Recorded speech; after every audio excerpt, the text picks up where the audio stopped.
Okay, so for this Ask the SEQ, we are dealing with eating disorders.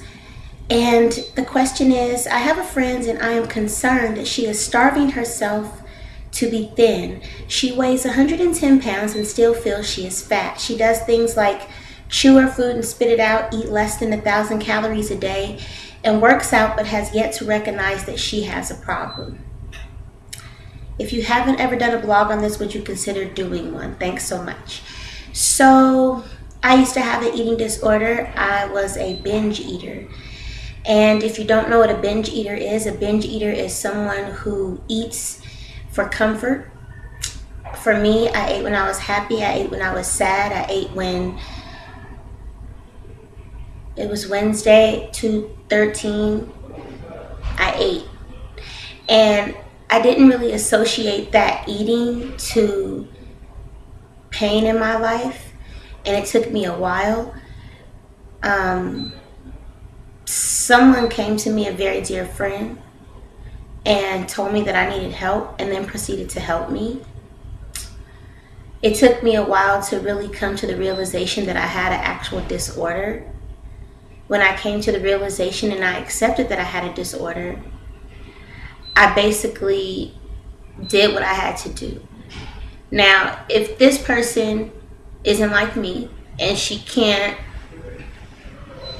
accept that right now, there are some things going on in her life that she needs to address.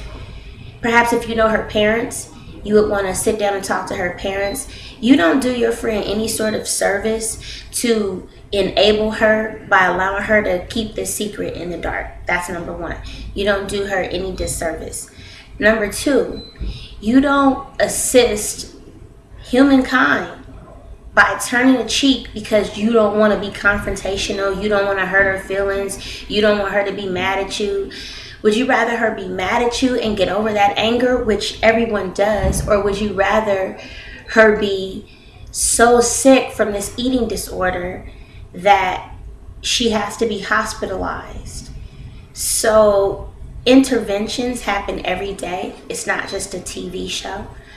They don't happen all the time with, a therapist here and everybody reading a letter.